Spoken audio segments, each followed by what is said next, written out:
The brain is a record of the past. The brain is a reflection of everything in your environment that's known to you. It's an artifact. It's a repository of everything you've learned and experienced in your life. It's a memory bank. And so people wake up in the morning and every person, every object, everything, every place, every experience that they've had in their life is mapped neurologically in their brain. So they wake up in the morning and the first thing they do is they think about those problems. And those problems are memories that are really tattooed in the recesses of their gray matter. And the moment they start remembering the problem, they start remembering the past, they're thinking in the past. Every one of those experiences or problems has an emotion associated to them. So the moment they think of the past and they start feeling unhappy or anxious, now their body's in the past. Thoughts are the language of the brain, feelings are the language of the body. Thought and feeling, an image and an emotion, a stimulus and response, and you're conditioning the body emotionally into the familiar past. And the body's so objective, as I said, doesn't know the difference between the real life experience and the one that you're imagining. The body's actually believing it's living in the environment where that problem is actually existing in the present moment. So that becomes the familiar past, and we call that the known. Then people get up and then they rush through a series of automatic routine behaviors. They're on automatic pilot because they do the same thing today as they did yesterday. And a habit is a redundant set of automatic, unconscious thoughts, behaviors, and emotions that's acquired through repetition. So now the person is in habituation, a program, and their body's dragging them into the same predictable future based on what they did in their past. In other words, we could take up their yesterday and set it on their tomorrow, and there's going to be a lot of predictability. So if you can predict something, then that's the known too. So the familiar past is the known, the predictable future is the known. There's only one place left where the unknown exists, and that's the sweet spot of the generous present moment. And so we teach people how to master the moment, how to master their attention. And where you place your attention is where you place your energy. And paying attention is being present. And you know when someone's paying attention to you because they're present with you, and you know when they're present with you because they're paying attention to you. Well, it's the exact same thing. So you're sitting with your eyes closed, and you start thinking, how long is this going to go? I got a lot of things to do. Oh, God, I got to think about that place I got to go to and meet that person. I got another meeting over there. And now your brain is actually defaulting and going to that predictable future. We discovered that you're not a bad meditator, actually, at all. This is actually how you do meditate. You become conscious that you've gone unconscious in your predictable future, and you return your attention back to the present moment. That's a victory. Okay, so then your body says, hey, it's been about an hour. You usually get pretty judgmental around this time. You get in traffic, you get really angry, and you're sitting in a meditation, and all of a sudden you start feeling aroused and impatient and frustrated. And most people think, oh, well, that means I can't meditate. Well, actually, your body's used to being stimulated from something outside of itself. You settle the body back down into the present moment, and you tell it it's no longer the mind, you're the mind. Do this enough times and train the body to be in the present moment, to be in the unknown. There'll come a moment where the body is no longer the mind.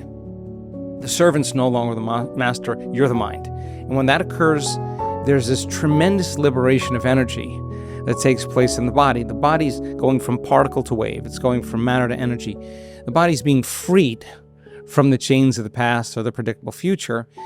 And we discover energy actually kind of moves right into a person's heart. And they start feeling really grateful to be in the present moment instead of being in the unknown and trying to predict the next moment. So it's a practice, and if you practice it on a regular basis, we discovered you can get really good at being in the unknown and going against thousands of years of programming that says the unknown is a dangerous and a scary place. There's better chances of survival if you run from the unknown than you embrace it. So you put the person that keep relaxing into the unknown, and sooner or later they realize nothing bad is happening in the unknown, and they just start relaxing and expanding. And there's just a host of biological changes that begin to take place. So I think you can make that a skill or a habit. How do people become addicted to their own thoughts? It seems like there is this degree of familiarity with what we're used to here, but there would be a question, if these thoughts are negative, if they're negative emotions, if they're tormenting me, if they're making me feel bad, why would I continue to just be my own torturer? Yeah. 24 hours a day. Well, an addiction is something that you think you can't stop. An addiction is when you know something is not good for you and you tend to choose and do it anyway, right? So, turns out that living in stress is living in survival, and when you perceive a threat or a danger, or you perceive something that's potentially going to get worse in your life, or you can't control or predict something in your life, you switch on that primitive nervous system called the fight or flight nervous system, and it's secreting a lot of chemicals to get you awake. It's getting you ready. It's wanting you to perform, but if there's too much, the rush of that adrenaline is like a surge of energy. It's an arousal. And people get addicted to that rush of energy. So they use the problems, they use the conditions, the stories of the past in their life to reaffirm their addiction to that emotion. So they need the bad job, they need the bad relationship, they need the challenging conditions in their life because it makes them feel something. When you're living in stress is when your brain and body are knocked out of homeostasis. Stress is when your brain and body are knocked out of balance. So the moment you react to someone or something in your life and you switch on that system of arousal, and it's an emergency system, your body moves completely out of balance. It's mobilizing all of its energy for some threat, real or imagined, okay? The problem with human beings is for a zebra or for a gazelle, if it outruns the lion, it goes back to grazing. The event is over and the stress is short term. But if it's a constant exposure to stressors in your life, what once was adaptive becomes very maladaptive. Because when you turn on that stress response and you can't turn it off, now you're headed for disease because your body's constantly out of homeostasis and balance. So the event is over and someone betrayed you, or you lost your job, or you got fired, and you can't stop thinking about it. So every time you think about that problem, you're turning on the stress response just by thought alone. So if the hormones of stress are addictive, and you can turn on the stress response just by thought alone, you could become addicted to your own thoughts. And if you have to keep talking about those problems to get the rush of adrenaline, your thoughts can knock you out of balance as well. And it's a scientific fact that the long-term effects of the hormones of stress push the genetic buttons that create disease, which means your thoughts could literally make you sick. So then if your thoughts could make you sick, the fundamental question is, can your thoughts make you well? And that's what we're interested in uncovering. Talk to me about stepping into that loop, that addictive loop of the negative thoughts. Every time you have a thought, you make a chemical.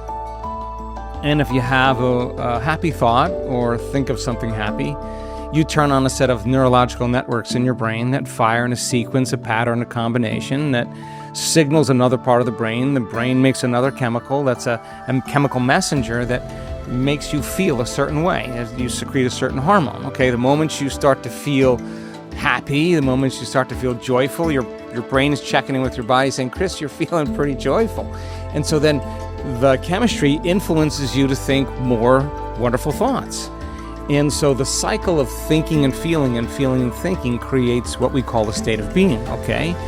But you could have thoughts that make you feel guilty, and you can turn on a different set of circuits in your brain that signal a different batch of neuropeptides, that signal a different hormonal center to make you feel differently. The moment you feel miserable, the moment you feel victimized, the moment you feel suffering, the moment you feel pain, and you can't think greater than how you feel, the brain's checking in with the body and saying you're really miserable, and it generates more corresponding thoughts equal to that feeling. So it's thinking and feeling and feeling and thinking. This loop of thinking and feeling and feeling and thinking creates a state of being. And again, the thought and the feeling, the image and the emotion, the stimulus and response is making the body become conditioned subconsciously into the past. And so now the person has to feel that same emotion to reaffirm their identity. So that becomes their state of being, and now they behave as if they're in their past, and they think as if they're in their past. What ways do our memories lie to us? Wow. Well, everybody has a story, right? And the way we make memories is from emotions. So if you have an event in your life that's highly traumatic, just as an example, the moment you perceive that event in your life through your senses, the chemical information that's coming back as information to your body is telling you to be altered. So once you begin to change your internal state, the greater the change in your internal state from its normal continuity, the more the brain freezes a frame and takes a snapshot. And that's called the long-term memory. So then the person thinks neurologically within the circuitry of that experience, and they feel within the boundaries of the emotions of that experience. Every time they review the event in their mind, they're producing the same chemistry in their brain and body as if the event was occurring. So again, the body's reliving the trauma 50 to 100 times in the day, and now the trauma is no longer in the brain, the trauma is emotionally conditioned in the body, right? So if you say to the person, why are you so bitter? Why are you so sad? Why are you so unhappy? They'll say, I am this way because of this event that happened to me 10 years ago. Which what they're really saying is, after that event, I changed and I have not been able to change since this event. Well, the research on memory says that if you ask that person that story of the actual account, 50% of that story is no longer the truth. In other words, they're embellishing the story so they can excuse themselves. They're making it worse. They're making the conditions worse. They're telling the story and they're embellishing it to some degree to excuse themselves from changing, right? So if 50% of that story isn't even the truth, they're reliving a miserable life they never even had, all to reaffirm their addiction to that emotional state. So here's the crazy part, because we work with veterans and Navy SEALs, and can you then forget about the memory and just overcome the emotion? Because the memory without the emotional charge is called wisdom, and now you no longer belong to the past. You're ready to create a new future. And so the stories we tell about our past are only stories we tell when we feel those emotions. We would never tell that story when we feel a different emotion. Why? Because the person's feeling that emotion, and that emotion is the record of the memory chemically. So they're telling the story because they can't think greater than that feeling. Feelings have become the means of thinking. But what if you told a different story? And that's exactly what we teach people to do. Stop romancing your past. Start romancing your future. Stop telling the story of your past. Start telling the story of your future. Stop believing in your past. Start believing in a future. And that process is an unlearning and a relearning process. It's literally breaking the habit of being yourself and reinventing a new self. It's pruning synaptic connections. It's routing new connections. It's unfiring. It's unwiring. It's refiring. It's rewiring. It's deprogramming. It's reprogramming. It's losing your mind and creating a new one. It's unmemorizing emotions that are stored in the body and then reconditioning the body to a new mind and to a new emotion. And so what happens in this immersive experience when we do our week-long events is we take the person right to that point of that emotion where they say, I gotta go, this is too uncomfortable. And we don't want them to white knuckle it there. We give them something to do. And if they practice that formula, and they keep lowering the volume to that emotion, sooner or later the body becomes liberated. They're stepping out into the unknown. And we've seen people who have had the most brutal, the most horrific, the most difficult paths, look back at their past and say, I would never want to change one thing in my past because it got me to this moment.